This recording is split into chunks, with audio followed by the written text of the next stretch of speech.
Y pues nada, aquí estamos de nuevo para escuchar la palabra del Señor. Nosotros somos vasijas, pero vasijas al fin y al cabo de barro, que se pueden romper, que pueden fallar. Los mensajes y las predicaciones pueden fallar. Pero alguna palabra el Espíritu Santo usa para tocar corazones. Vamos a hacer un pequeño ejercicio.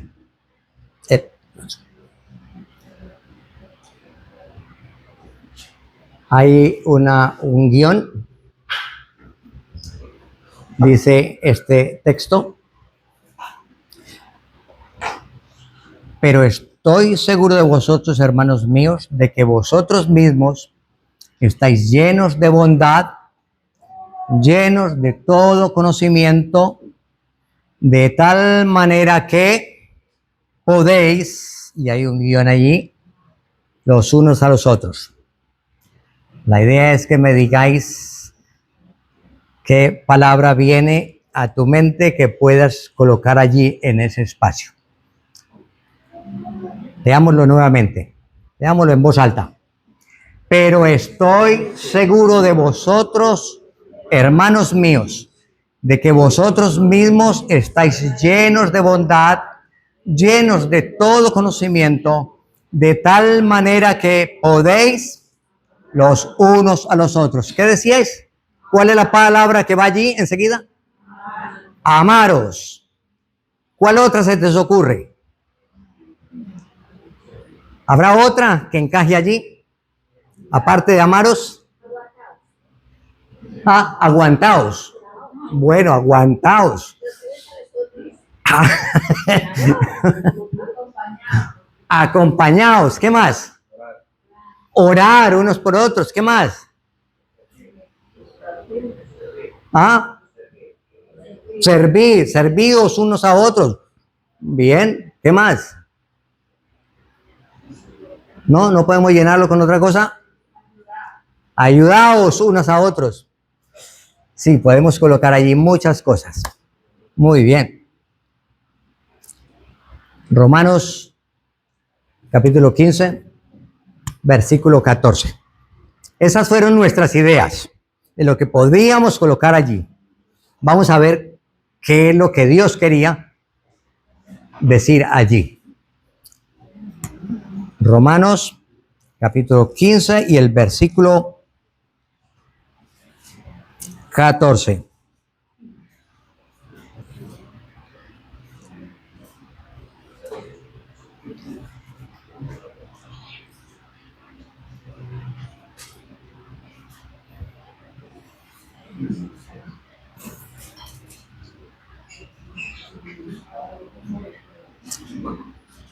¿Lo tenemos? Bueno, ya lo teníamos aquí. Solamente nos falta completar la palabra que realmente falta. ¿Cuál es la palabra que falta? Amonestaos. Amonestaos. Sí, podríamos pensar en muchas otras palabras que sí podían encajar, pero es lo que el Señor tenía en mente era esta palabra, amonestar. Amonestar. Amonestar es una palabra compuesta del griego que tiene la idea de poner la mente de alguien en el lugar correcto. Ponerlo en fila, que su mente esté recta. Es la idea de la palabra griega que se usó para esta traducción. Hace algún tiempo, en algunas escuelas bíblicas, en algunos seminarios, había una asignatura que se llamaba consejería neutética. Era justamente porque salía de esa palabra griega, del neuteteo, que es la palabra. Hoy ya no hay esa asignatura como tal, sino que se llama consejería bíblica. Es más o menos lo mismo. Aconsejar. Amonestaros los unos a los otros. Estoy seguro de vosotros, hermanos míos, de que vosotros mismos estáis llenos de bondad, llenos de todo conocimiento, de tal manera que podéis amonestaros los unos a los otros. Un ministerio necesario en la iglesia de Dios. Si este ministerio se le diera una importancia poco relevante en la iglesia perdería mucho del sentido para lo que es la iglesia.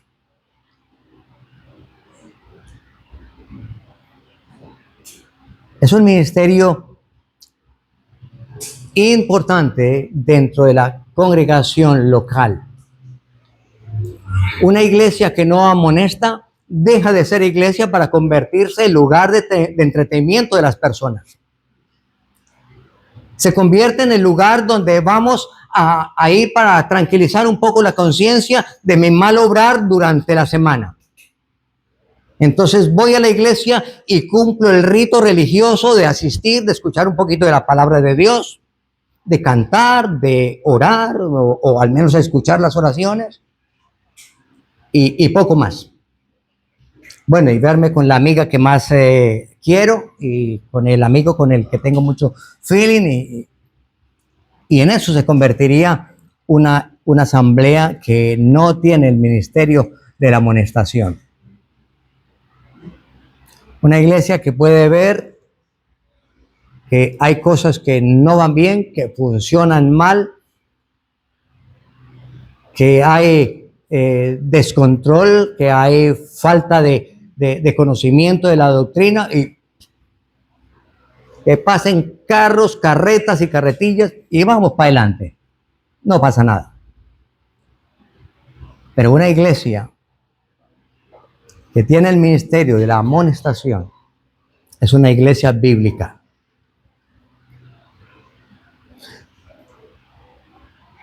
Los creyentes que se reúnen en la iglesia local deben estar llenos de bondad, llenos de todo conocimiento, con el propósito que podáis amonestaros los unos a los otros.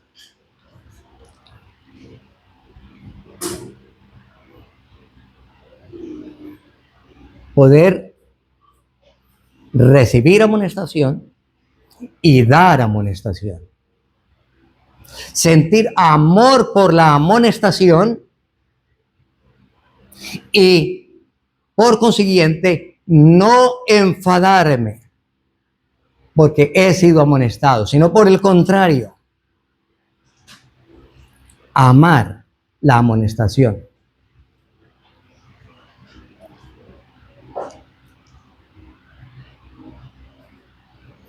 En la Gran Comisión de Mateo 28, 18 y 19, está en la pantalla, no lo busque, ahora buscamos otros, pero esta que quizá no lo sabemos de memoria, ¿no? Debiéramos de sabernoslo de memoria, sería muy importante. En esta gran comisión del Señor resucitado, esto fue después de la resurrección del Señor, donde Él dice que todo el poder es de Él, en el cielo y en la tierra. Aunque no le veamos, Él sigue teniendo poder arriba en el cielo y aquí en la tierra. Y en ese poder nos envía a cumplir una misión, la misión de hacer discípulos. Es interesante que no dice vayan y hagan conversos. No es lo que dice aquí.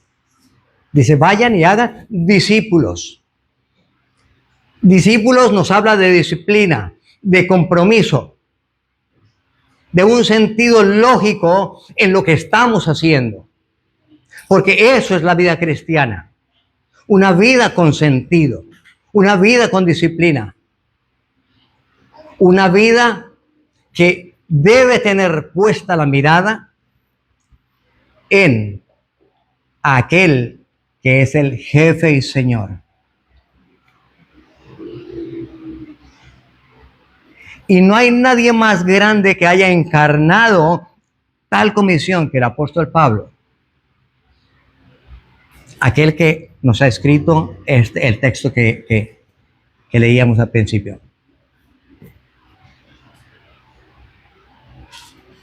Si hacemos un poco de memoria de las conferencias pasadas, recordamos en la vida del apóstol Pablo los sufrimientos.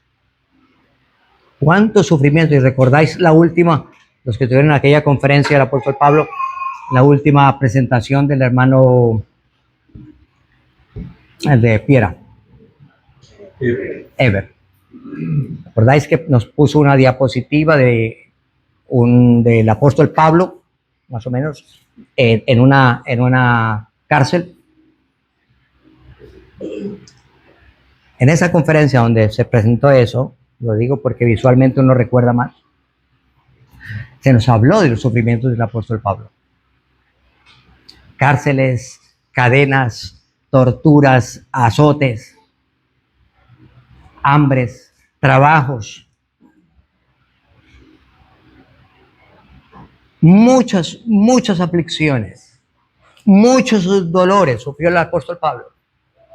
Podríamos preguntarnos qué sentido tenía esto, por qué el apóstol Pablo quiso hacer esto. ¿Qué era lo que valía tal sufrimiento para el apóstol? Que no le importó someterse y dejarse llevar en medio de estos sufrimientos.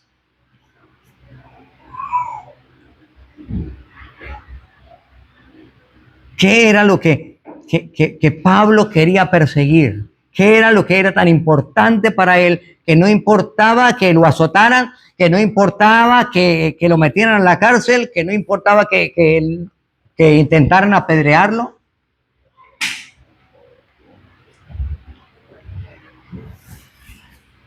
Vamos a Colosenses, capítulo 1.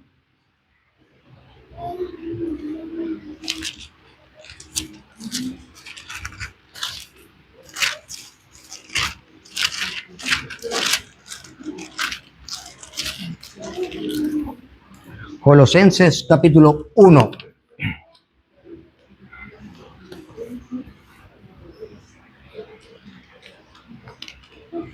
Mateo, Marcos, Lucas, Juan, Hechos, Romanos, Corintios.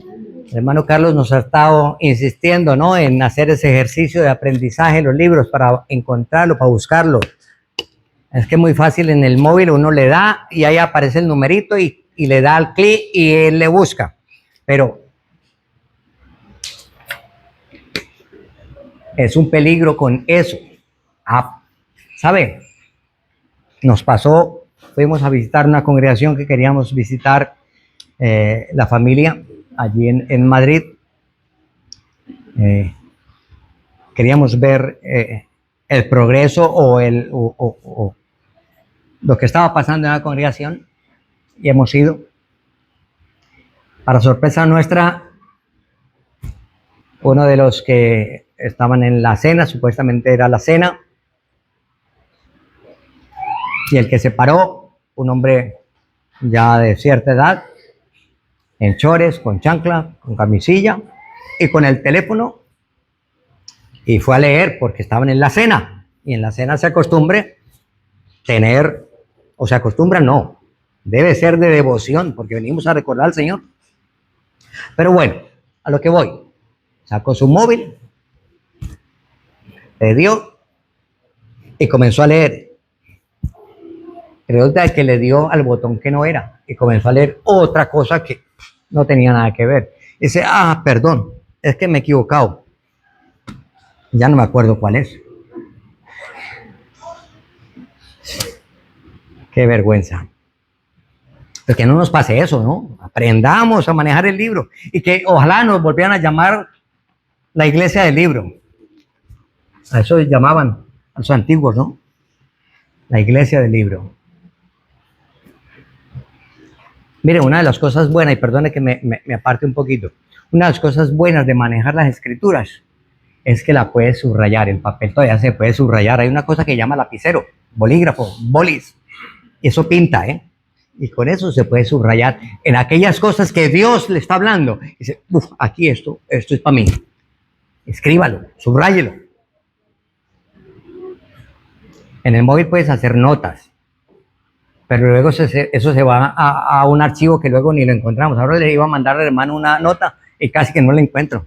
Más cuando nos hacemos mayores, cuando la tecnología nos da duro. No nos acostumbremos a los móviles para venir a la iglesia, hermano. Ni siquiera en la casa. Usemos el libro. Colosenses, capítulo 1, el versículo 28.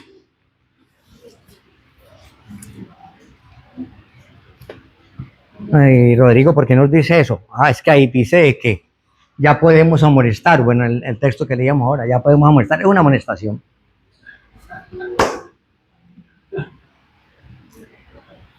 Versículo 28.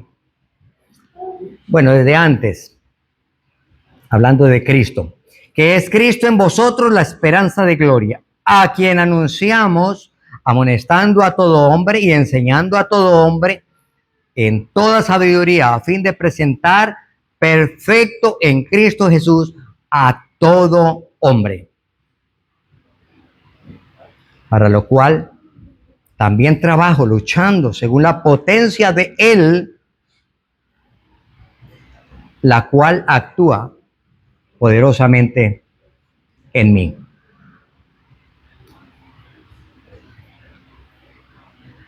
De esto era que iba el ministerio del apóstol Pablo.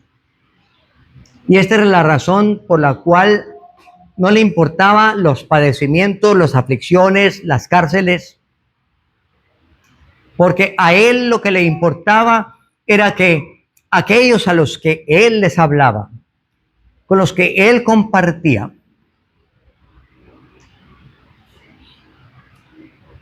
crecieran en madurez, en la madurez de Cristo.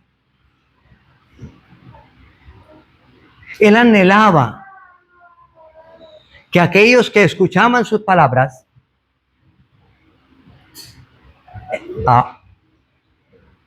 pudieran llegar a la semejanza de la persona del Señor Jesucristo.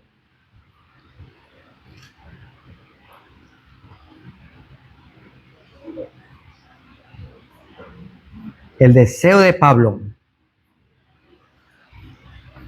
era llevar a cada creyente a la completa conformidad a la imagen del Señor. Y ese debe ser el propósito de cada creyente: buscar la perfección, no nuestra perfección, sino mirarnos en el espejo de las Escrituras, mirar al Señor y decir, yo quiero ser como Él. Eso es una distancia muy larga. Esos son muchos años luz, ¿eh? Pero por la gracia del Señor, esa distancia se acorta en la medida que nosotros impliquemos amor por Él, por su palabra y por conocerlo en las Escrituras.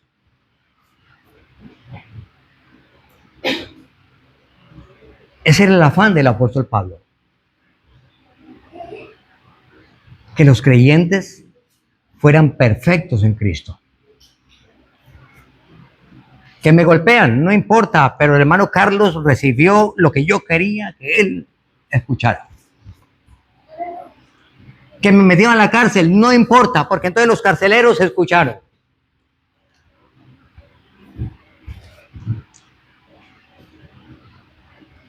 Pablo encarnó la gran comisión. Y vaya si la encarnó con ahínco.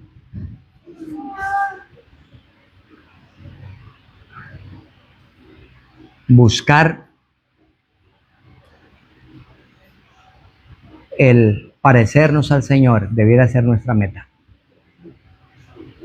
Ese debería ser el interés nuestro también. Y por consiguiente debería ser el interés de cada creyente el compartir de Cristo unos con otros. El apóstol Pablo no se le quedaba callado ante nadie sin hablar de Cristo. Cuando meditaban estas cosas decía, ¿cuántas palabras gastamos en una conversación? Y en esas palabras no mencionamos nada del Señor. Palabras vacías. Perdemos muchas veces el tiempo sin hablar del Señor Jesucristo, sin hablar de aquel que nos amó, de aquel que hemos hecho recuerdo en esta mañana. El hacerlo no depende de nosotros. Por mi esfuerzo, por mi capacidad, no somos capaces. El apóstol él dice que es por la potencia de Él. Y en el texto que encontramos en la Gran Comisión, dice que es la potestad del Señor Jesús. Toda potestad me es dada en el cielo y en la tierra. Por tanto, con esa potestad que yo tengo y que puedo impartir a ustedes, vayan. Si yo voy a hacerlo por mi propia cuenta, no sirve. Me pasó algo repartiendo los tratados estos del Mundial allí en Madrid. Nos fuimos con mi esposa a repartir tratados. Ya lo habíamos planificado, me quedaron cortos. Le pedí muy poco al hermano.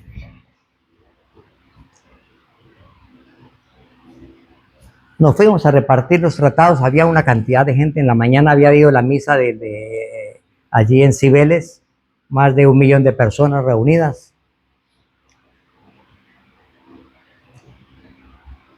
Nosotros fuimos en la tarde. Ya cuando todos hubieran escuchado la misa y la bendición y todo lo demás, pues que ya venían de regreso, entonces darle la verdadera bendición. Pues sí, salimos de la casa. De pronto hice una oración cortitica, Señor, llévanos y que podamos repartir. Así como por no dejar. Qué vergüenza. Llegamos, comenzamos a repartir, al menos eso me pasó a mí. A ella no lo sabía, qué era lo que pasaba. Pero ella decía, ¿por qué nos rechazan todos los tratados? Y todos, y nadie nos recibía. ¿Qué pasa? ¿Qué pasa? ¿Qué gente tan dura? Pensaba yo. Y lo que les estamos dando es una belleza, es el mensaje, es la salvación para sus almas. ¿Qué pasa?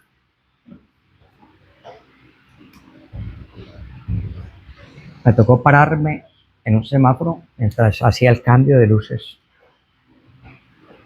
Señor, perdóname. Estoy tratando de entregar estos tratados yo y no tú. Soy yo el que quiero hacer las cosas y no tú.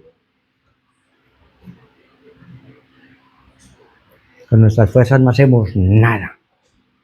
Solo chapuzas. Solo chapuzas. Pero como dijo el apóstol Pedro, en tu nombre echaré la red. Después de esto nos quedaron faltando tratados. Gloria a Dios. Ya la obra es del Señor, el trabajo está hecho. Ya se comenzó a hacer cuando Cristina comenzó a elaborar el tratado, a pensar en cómo hacerlo, en la distribución, en la impresión, en el, en el afán del hermano Carlos de enviar por correo, que es Satanás en todo mete las narices. Normalmente un paquete de aquí a Madrid, de un día para otro está llegando, pues tardó 3 días, casi que llega el día de repartir. En tu nombre echaré la red. Es en el poder del Señor que podemos obrar. Y eso fue lo que hizo el apóstol Pablo, y por eso fue de bendición su ministerio. Porque él lo hacía en la potencia del Espíritu. Lo hacía con el poder del Señor, no de sus fuerzas. Un mensaje para salvación.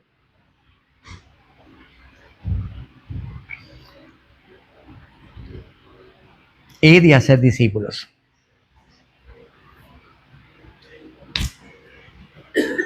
No sé aquí cuántos sois discípulos.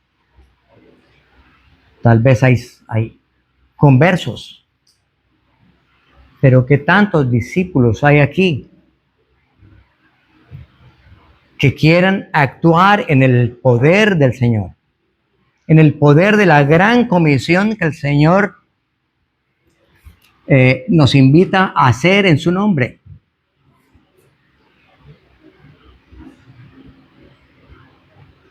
O peor aún, ¿cuántos hay aquí que ni siquiera tienen al Señor, pues, al Señor Jesús en sus corazones? Eso sería peor, es peor, no lo sé. Pero examinaos cada uno de vosotros si estáis en la fe. Examinaos cada uno. Sería muy triste que estuvieras viviendo una vida religiosa, una vida de venir y tranquilizar conciencias. Estarías perdiendo el tiempo.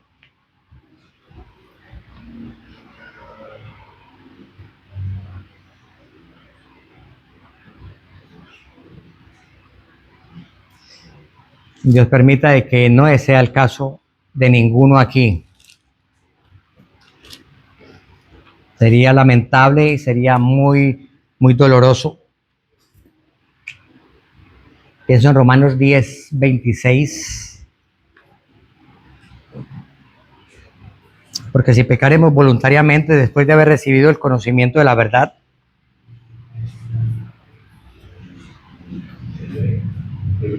Hebreos, perdón. Dije.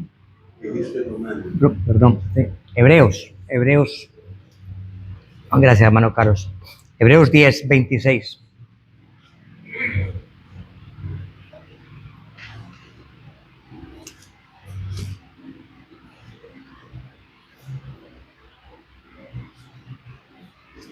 Que no haya ninguno aquí que, habiendo escuchado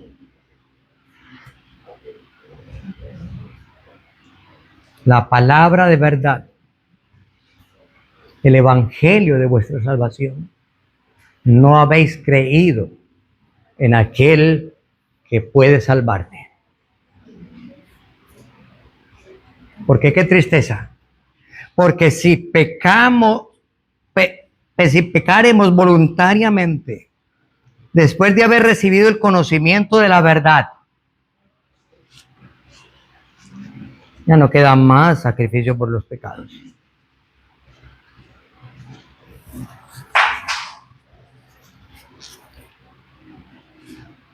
Que esto no pase con ninguno aquí. Que hayan escuchado, que hayan aceptado y que el Espíritu more en el corazón de ustedes. La prueba de que esa palabra penetró en su corazón y que usted recibió la salvación es que el Espíritu Santo está en su vida. Por lo tanto, su vida es diferente. Nos decía ahora el hermano Josué.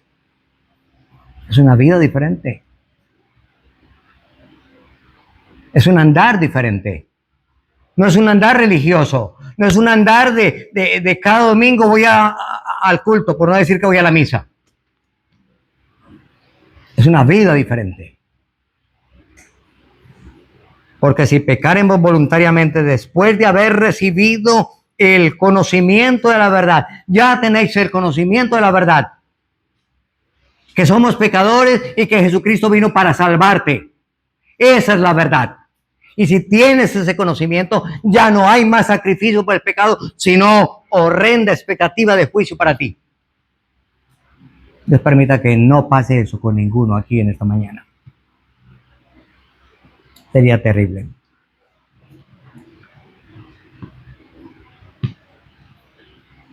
Pero retomando,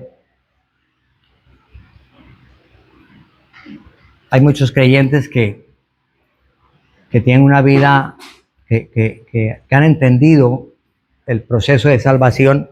Me gustó mucho una expresión que usó el hermano Josué el viernes en la reunión de oración, que el Señor comenzó un proceso de salvación en nosotros. Y es que realmente eso, un proceso. Muchos creyentes piensan que en la conversión se terminó la salvación. Ya me convertí, ya hice la oración de fe, ya soy cristiano y punto, hasta ahí. Muchos creyentes viven en esa experiencia. Pero es que la conversión es solamente el abrebocas a lo que es todo el abanico del plan de salvación. Muchos han aceptado al Señor porque se les predicó sobre el infierno y entonces el pavor de estar allí en el infierno en un calor insoportable, en un lago de fuego.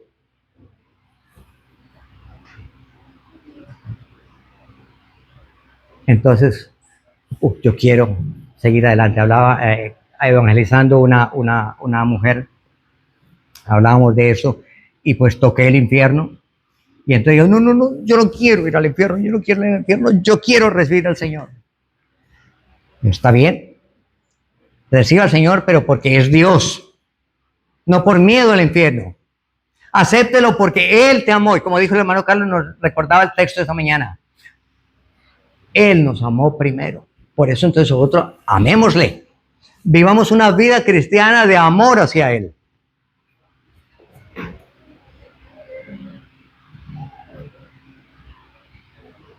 En Tesalonicenses, en la primera carta, en el versículo, en capítulo 1:9, dice, os convertisteis.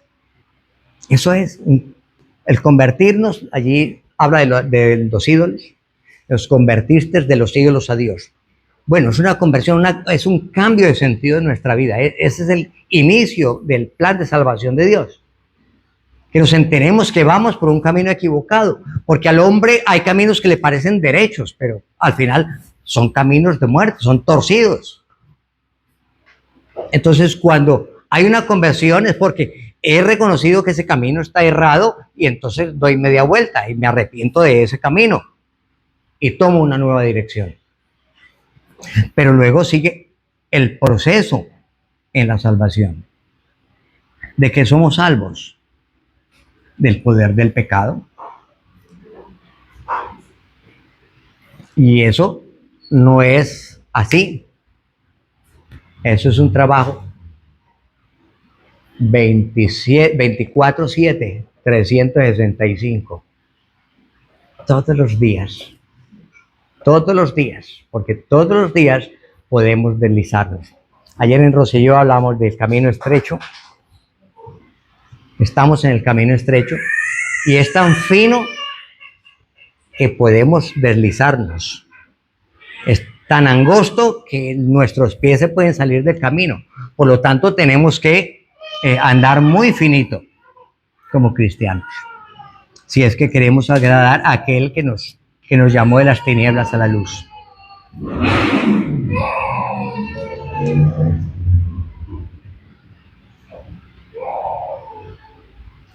Este fue el trabajo del apóstol Pablo.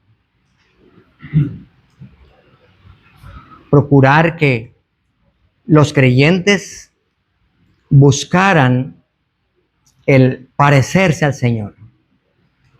Ese es el proceso de la santificación. Ese es el proceso que debe de seguir en nuestras vidas después de la conversión. Si nosotros nos descuidamos, nos dormimos, pues no avanzamos. Nosotros somos como un barco. El barco necesita un motor para impulsarlo, o necesita de remos, o una vela, las velas, para que pueda moverse. Pero necesita también de un timón.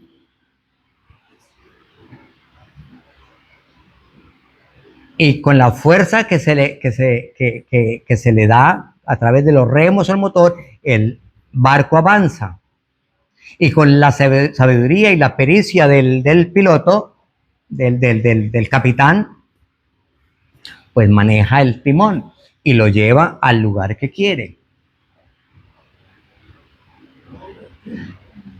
Pero también, ayer comentábamos, ¿no? El barco también se puede apagar el motor, lo podemos apagar o dejar de remar.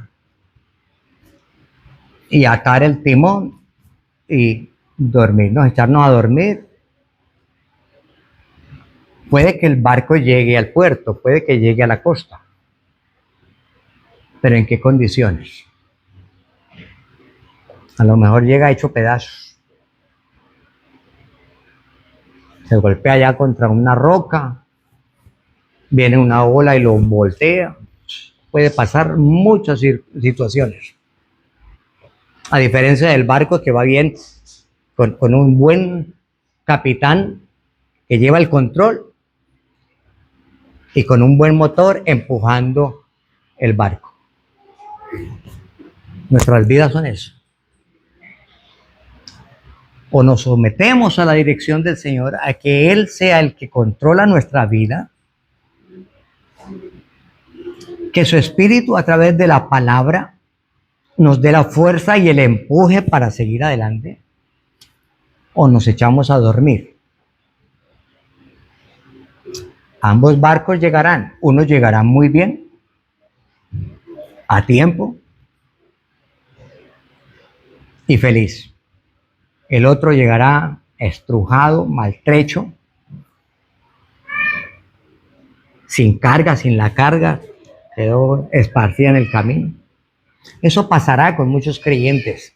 Llegarán a la gloria. Como decía, creo que era Spurgeon, decía que pasamos como piel de diente. Pasamos por la alambrada. En el colegio decíamos, pasamos raspando, cuando las notas iban muy bajitas, ¿no? Pasamos ahí por debajo de la alambrada. Eso va a pasar con muchos creyentes que han apagado el motor, que han dejado el barco a la deriva, las vidas cristianas a la deriva. Cuando llegue el momento de estar delante del Señor, no hay nada para entregarle.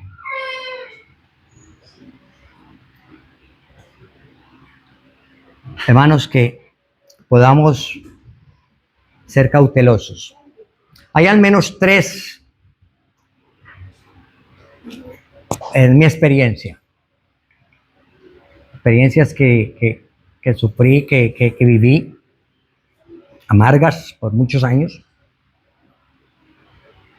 Hay 3 factores, 3 cosas, 3 resultados de vidas relajadas, de vidas tranquilas, de vidas que da lo mismo 8 que 80. Una es la falta de firmeza. Bueno, la primera es las distracciones. Nos podemos distraer con muchas cosas que el mundo nos ofrece, que pueden ser legítimas. Hay muchas diversiones, muchas cosas sanas, claro que podemos. Pero le damos tanta importancia y tanto énfasis a eso que descuidamos lo más importante. Descuidamos una vida de oración, descuidamos una vida de lectura de la palabra, una vida devocional, la descuidamos.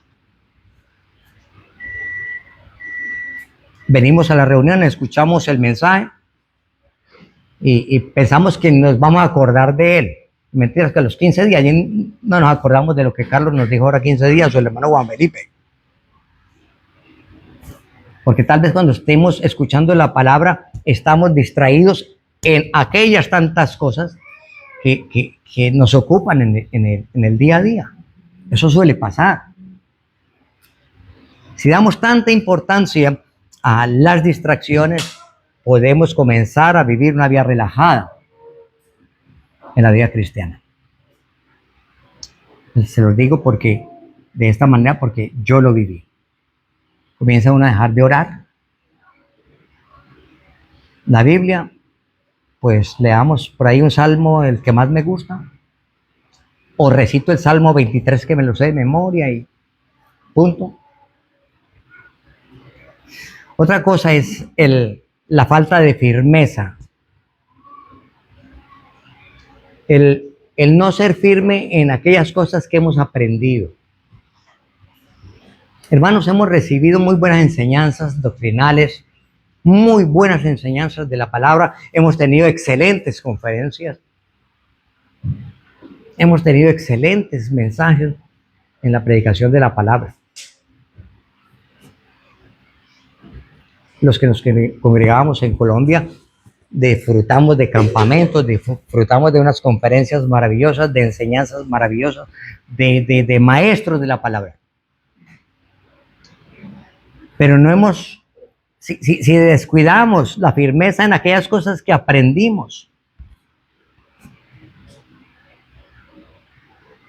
eso contribuye a llevar una vida relajada, que me da igual reunirme en cualquier lado, es igual ir a la Cruz Roja o ir a, no sé, a cualquier otro sitio. La falta de firmeza en nuestras convicciones, en lo que dice la Escritura. Y lo otro es el peligro del bienestar. Cuando hay mucha comodidad, nos relajamos. Cuando hay necesidades, cuando el sueldo no nos alcanza, como que nos acordamos más del Señor y hoy, Señor, estira este sueldo porque vamos a llegar. Y entonces como que estamos más pegados del Señor. Pero si no falta nada, se nos olvida.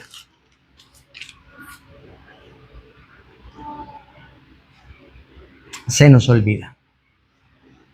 Las comodidades. Cuando he ido a Colombia y voy y visito la asamblea que conocí,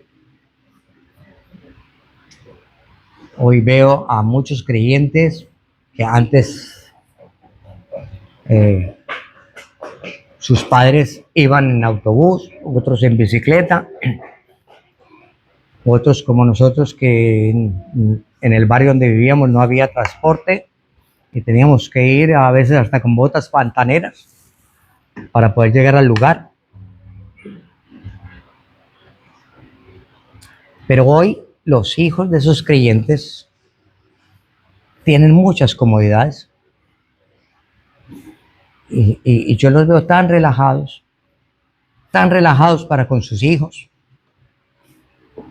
No, ya no tienen tiempo devocional con sus hijos. Qué peligro el relajarnos.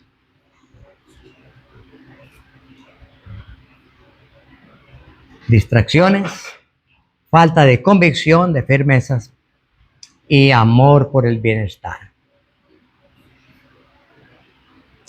Por eso es que necesitamos entonces lo que la Biblia nos dice. Mejores son dos que uno, dice Eclesiastés. Mejores son dos que uno. Porque es mejor la paga. Si Jonathan y Yuri trabajan, pues la paga, eso rinde mano. Claro, si no dices que lo mío es mío y lo tuyo es tuyo, ¿no? Vamos a compartidito. Mejores son dos que uno porque tienen mejor paga de su trabajo. Y si cayera el uno, el otro lo levantará. Hermanos, estamos aquí porque nos necesitamos. Solos no podemos. Uno de los motores que nos ayuda a empujar el barco son las amonestaciones de nuestros hermanos.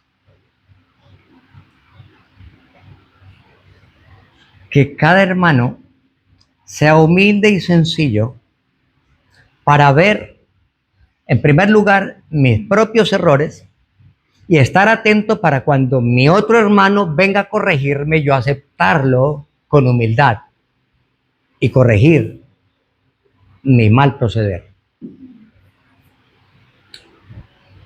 Y ser sabio para observar a mi hermana, a mi hermano, en su andar, en su comportamiento, en su vida.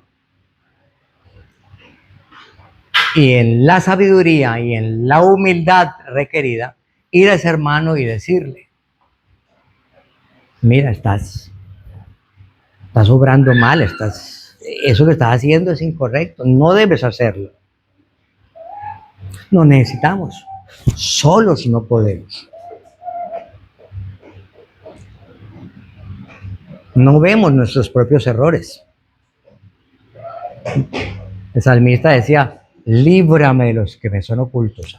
¿Cuántas cosas que no nos enteramos? Pero mi hermano Carlos sí lo ve, entonces él puede decir, Rodrigo, pilas con eso.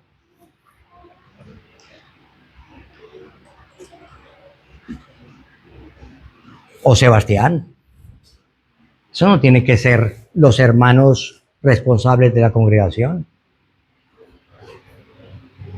Dice que vosotros ya estáis capacitados para hacerlo.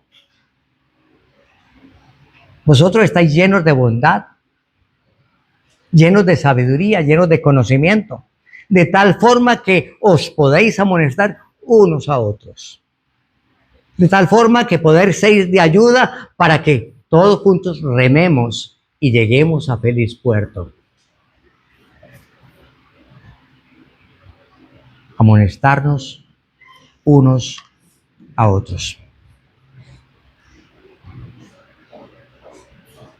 El objetivo del discipulado de esa gran comisión es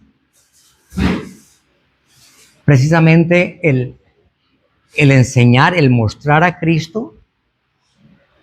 Y es lo que nos dice aquí el versículo que hemos leído en Colosenses. A quien anunciamos amonestando a todo hombre en toda sabiduría, a fin de presentar a Cristo. Un discipulado que no presente a Cristo no es un discipulado, es una clase de entretención. Presentar a Cristo.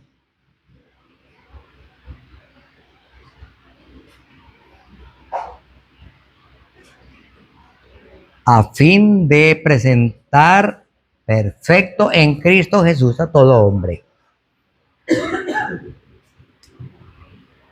El anhelo de que nos parezcamos al Señor. Preguntemos en esta mañana, ¿me parezco hoy un poquitico al Señor? ¿Me parezco siquiera a un cabello del Señor?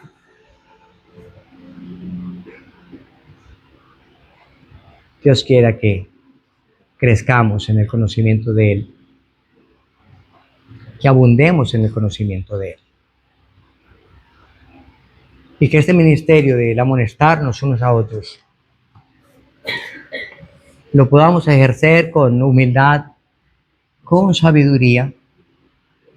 Cuidado, no es el de criticar, no es el de buscar chismes para hacer eso no es. Es el de ayudar a mi hermano y que el hermano me ayude a mí a parecerme más al Señor. Ese es el objetivo. Y cuando un hermano te amoneste, Diga gracias. Me has ayudado a buscar un poco más del parecerme al Señor. No se enoje con su hermano. Que no vayan a nacer, a crecer yucas gordas, raíces grandes de amargura, porque un hermano le llama la atención. Antes de darle las gracias. El apóstol Pablo, en Hechos capítulo 20, no lo leo, solamente comento, estuvo 3 años amonestando. 3 años, dice que con lágrimas estuvo amonestando a los creyentes. Y cuando él se fue a despedir, pero uy, siquiera que este viejo se va, ya nos tenía hasta aquí. No, dice que lo despidieron con lágrimas. Hechos 20:31, creo que es. De que lo despidieron con lágrimas. Aquel que por 3 años les estuvo amonestando. No os canséis entonces de recibir las amonestaciones del Señor. Que el Señor nos bendiga en este tiempo difícil. Gracias.